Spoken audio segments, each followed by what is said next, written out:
Students, whatever homework is given to you, you have to submit it on the very next day between 8 am to 1 pm to the given WhatsApp number, and it is compulsory to submit your homework as your attendance will be marked on the basis of your submission.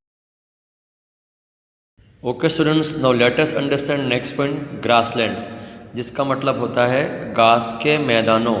The location and extent of the grasslands depend on the total amount of rainfall and it's seasonal distribution, जिसका मतलब है घास के मैदानों का स्थान और सीमा वर्षा की कुल मात्रा और उसके मौसमी विस्तार पर निर्भर करती है।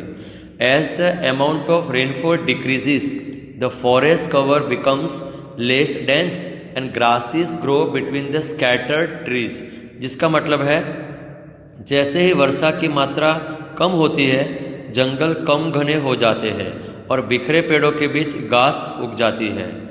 The grasslands of the world are broadly classified into two types, जिसका मतलब है दुनिया के घास के मैदानों को व्यापक तौर पर दो प्रकारों में वर्गीकृत किया गया है। Okay students, now let us start the first one, tropical grassland, जिसका मतलब है उष्णकटिबंधीय घास के मैदान। Tropical grasslands are found on either side of the equator in the interior of the continents in the tropical region, जिसका मतलब है उष्णकटिबंधीय घास के मैदान भूमध्य रेखा के दोनों ओर उष्णकटिबंधीय क्षेत्रों में महाद्वीपों के अंदरूनी हिस्सों में पाए जाते हैं।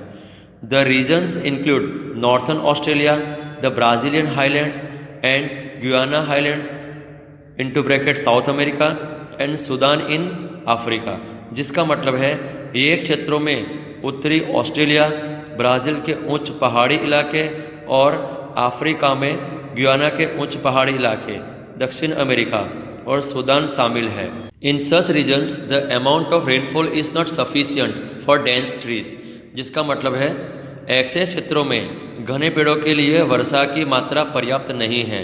Therefore small trees, shrubs and grasses grow here, जिसका मतलब है इसलिए छोटे पेड़, झाड़ियाँ और घास यहाँ उगते हैं। The trees that grow in this regions are mostly thorny and stunted with reduced leaves that help retain moisture, जिसका मतलब है इन क्षेत्रों में उगने वाले पेड़ों में ज़्यादातर कांटेदार और अविकसित हुए होते हैं, कम पत्तियों के साथ जो नमी बनाए रखने में मदद करते हैं। Okay students, now let's start second one, temperate grassland, जिसका मतलब है समशीतोष्ण घास के मैदान। Temperate grasslands are known as the prairies of the North America, the steppes of Europe, the pampas of South America, the downs of Australia and the veld of South Africa, जिसका मतलब है समशीतोष्ण घास के मैदानों को उत्तरी अमेरिका के प्रेरीज, यूरोप के स्टेप्स, दक्षिण अमेरिका के पाम्पास, ऑस्ट्रेलिया के चढ़ाव और दक्षिण अफ्रीका के वेल्ड के रूप में जाना जाता है। These regions have a temperate climate with a moderate amount of rainfall, जिसका मतलब है इन क्षेत्रों में मध्यम वर्षा के साथ समशीतोष्ण हवामान होता है। The temperature ranges from warm to hot during summer with usually cold और फ्रीजिंग टेम्परेचर ड्यूरिंग विंटर, जिसका मतलब है सर्दियों के दौरान आमतौर पर ठंड या ठंड के तापमान के साथ गर्मी के दौरान तापमान गर्म से गर्म तक होता है। Okay students, now let us understand next point, desert, जिसका मतलब होता है रेगिस्तान। Hot deserts are found on the western margins of the continents in the tropical regions, जिसका मतलब है उष्ण कटिबंधीय क्षेत्रों में महाद्वीपों के पश्चिमी सीमाओं पर गर्म रेगिस्तान पाए जाते हैं। The famous deserts are the Sahara desert and the Kalahari desert in Africa and the Atacama Desert in South America, the Arabian Desert in West Asia and the Australian Desert in Australia, जिसका मतलब है प्रसिद्ध रेगिस्तानों में सहरा रेगिस्तान और Africa में कलाहारी रेगिस्तान, दक्षिण अमेरिका में अटाकामा रेगिस्तान, पश्चिमी एशिया में अरब रेगिस्तान और ऑस्ट्रेलिया में ऑस्ट्रेलियाई रेगिस्तान है। Rainfall is low and vegetation negligible in this region, जिसका मतलब है इन क्षेत्रों में वर्षा कम और वनस्पति बहुत कम है। ओनली ड्रॉट रेसिस्टेंट प्लांट्स और जेरोफिटिक प्लांट्स ग्रो हियर, जिसका मतलब है सूखे प्रतिरोधी पौधे या जेरोफिटिक पौधे यहाँ उगते हैं।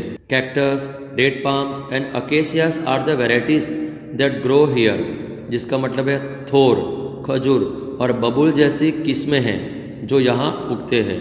In India desert vegetation is found in most of Rajasthan, Thar desert and in some parts of Punjab and Gujarat, जिसका मतलब है भारत में रेगिस्तानी वनस्पति राजस्थान के अधिकांश, थार रेगिस्तान में और पंजाब और गुजरात के कुछ हिस्सों में पाई जाती है। Okay students, now let us understand next point, tundra. Tundra vegetation is found in the high latitudes of the northern hemisphere to the north of the Arctic circle, जिसका मतलब है टुंड्रा वनस्पति उत्तरी गोलार्ध के उच्च अक्षांशों में आर्कटिक क्षेत्र के उत्तर में पाई जाती है। Because the region is so cold, the snow cover does not encourage plant growth, जिसका मतलब है क्योंकि यह क्षेत्र इतना ठंडा है कि बर्फ की चादर पौधे के विकास को बढ़ने नहीं देती है। Vegetation is sparse and is limited to mosses, lichens and सेजिस, जिसका मतलब है वनस्पति कम घनी है और सेवार, लाइकेंस और सेजिस तक सीमित है। In southern parts some short shrubs grow in the summer season, जिसका मतलब है दक्षिणी भागों में गर्मी के मौसम में कुछ छोटी झाड़ियाँ उगती है। Short trees like birches, junipers and willows grow here, जिसका मतलब है यहाँ बर्च, जूनिपर्स और विलोस जैसे छोटे पेड़ उगते हैं। Okay students, now let us understand world map of vegetation that is given on page number 155. Okay, now let understand through scales. First box, light lavender colour indicates ice cap and ice shelf that we can easily see in the world map of vegetation in northern hemisphere.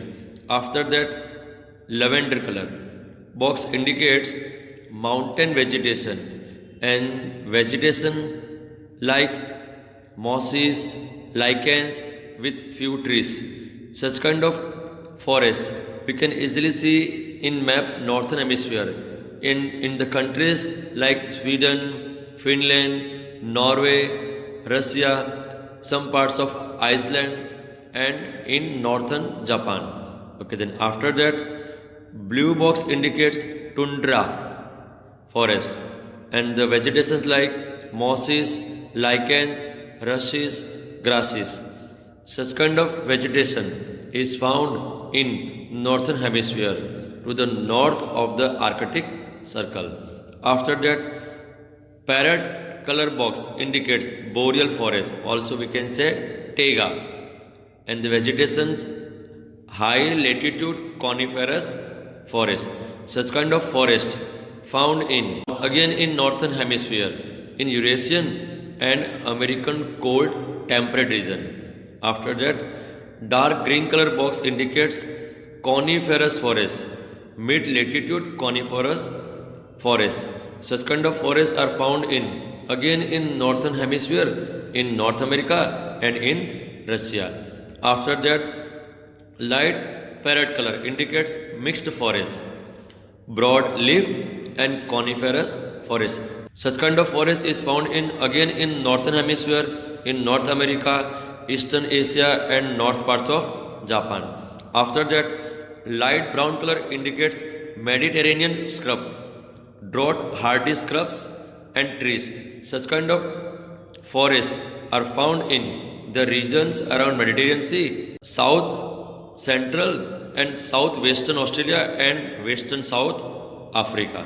After that, green color box indicates temperate grasslands, broad grasslands with few trees. Such kind of forests are found in North America, in Europe, in South America, in Australia and in South Africa. After that, again dark green color box indicates savanna, tropical grasslands with few trees. These grasslands are found in both sides of equator and in northern Australia, in South America and in Sudan in Africa. After that, again green color box indicates tropical rainforest, tall dense multi-layered forest. Such kind of forests are found in again in South America, in Malaysia, in Southeast Asia and in India. Such kind of forests are found in Western Ghats, in West Bengal and in Assam. After that, again, dark green color box indicates monsoon forest, tropical wet and dry deciduous forest. Such kind of forests are found in Southeast Asia, then some parts of Africa and in Australia. And such kind of forests are found in India in parts of Deccan Plateau, foothills of Himalayas and in Eastern Ghats. After that, pink box indicates dry tropical forest and scrub, semi-deciduous forest and scrubs. Such kind of forests are found in Southern Africa, in India, some parts of Australia, in South America. Okay, after that, light brown color box indicates subtropical forest, hardleaf evergreen forest. Such kind of forests are found in southern part of Australia, then southern part of Africa. After that, the last light yellow color box indicates desert vegetation, drought tolerant trees, shrubs and grasses. And also such color easily we can see in map in north part of Africa, then some southern part of Africa, in North America, in South America, in Asia and in Australia. Okay students, now let us understand next point, conservation of forest, जिसका मतलब है जंगलों का संरक्षण. Large scale cutting of trees during the last few decades has led to ecological imbalances, जिसका मतलब है पिछले कुछ दशकों के दौरान पेड़ों के बड़े पैमाने पर कटाव से पारिस्थितिक असंतुलन पैदा हुआ है. The removal of forest cover is called deforestation, जिसका मतलब है जंगल के आवरण को हटाने को जंगलों की कटाई कहा जाता है. Apart from destruction by man, other factors like fire, insect, disease and storms are responsible for the destruction of natural vegetation, जिसका मतलब है मनुष्य द्वारा विनाश के अलावा अन्य कारण जैसे कि आग, कीड़े, रोग और तूफान भी प्राकृतिक वनस्पति पर विनाश के लिए जिम्मेदार है. Deforestation has several detrimental effects on our environment, such as loss of habitat for wild animals, loss of fodder for domestic animals, and loss of important medicinal plants, amongst many other things. जिसका मतलब है जंगलों की कटाई से हमारे पर्यावरण पर कई हानिकारक प्रभाव पड़ते हैं, जैसे जंगली जानवरों के लिए निवास स्थान का नुकसान, घरेलू पशुओं के लिए चारे का नुकसान और महत्वपूर्ण औषधीय पौधों की हानि और कई अन्य मामलों में. Depletion of forest areas has also resulted in excessive carbon dioxide in the atmosphere leading to the global warming, जिसका मतलब है जंगल क्षेत्रों के विनाश से भी वातावरण में अति से ज़्यादा कार्बन डाइऑक्साइड उत्पन्न हुई है, जिससे ग्लोबल वार्मिंग हो रही है. It is essential to maintain the natural vegetation covered of the planet, जिसका मतलब है यह ग्रह के प्राकृतिक वनस्पति के आवरण को बनाए रखने के लिए आवश्यक है. Some of the initiatives taken are as follow, जिसका मतलब है ली गई कुछ पहले इस प्रकार है. Okay, now let's start with the first one, protecting the forest reserves, जिसका मतलब है जंगल के भंडार की रक्षा करना. Next one is increasing the area under forest cover, जिसका मतलब है वन आवरण के अंतर्गत क्षेत्र में वृद्धि करना. Discouraging the practice of shifting agriculture, जिसका मतलब है कृषि को स्थानांतरित करने की प्रथा को निरुत्साह करना. Okay, then last one is protection of forest from forest fire, जिसका मतलब है जंगल को जंगल की आग से बचाना. Okay students, now let us understand fact quest, जिसका मतलब है सत्य की खोज. World wild life fund WWF is an international organization which promotes the welfare of wildlife, जिसका मतलब है विश्व वन्य जीव कोष WWF एक अंतर्राष्ट्रीय संगठन है जो वन्य जीवों के कल्याण को बढ़ावा देता है. WWF India was established in 1969 to promote the conservation of wildlife in India, जिसका मतलब है WWF इंडिया की स्थापना 1969 में भारत में वन्य जीवों के संरक्षण को बढ़ावा देने के लिए की गई थी. The government passed a comprehensive wild life protection law in 1972 which listed all the animals and birds that are protected, जिसका मतलब है सरकार ने 1972 में एक व्यापक वन्यजीव संरक्षण कानून पारित किया जिसने संरक्षित किए गए सभी जानवरों और पक्षियों को सूचीबद्ध किया। Okay students, now let us understand next paragraph. India's bursting population has put a strain on India's forest cover, जिसका मतलब है भारत की तेजी से बढ़ती जनसंख्या ने भारत के जंगल आवरण पर दबाव डाल दिया है। Most forests are being cleared to accommodate the increasing population, leading to the destruction of habitats and environments in the process, जिसका मतलब है बढ़ती जनसंख्या को समायोजित करने के लिए जंगलों को साफ किया जा रहा है, जिससे इस प्रक्रिया में निवास स्थान और वातावरण नष्ट हो रहे हैं।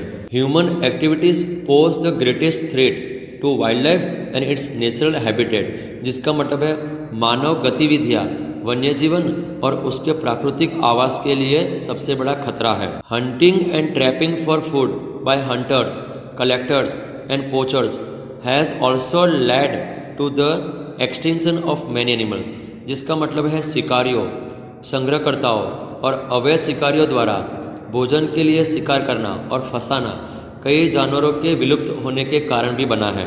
Many species are nearing extinction because of deforestation, destruction of their habitat and indiscriminate hunting, जिसका मतलब है जंगलों की कटाई, उनके आवास को नष्ट करने और अंधाधुंध शिकार के कारण कई प्रजातियां विलुप्त होने के करीब है।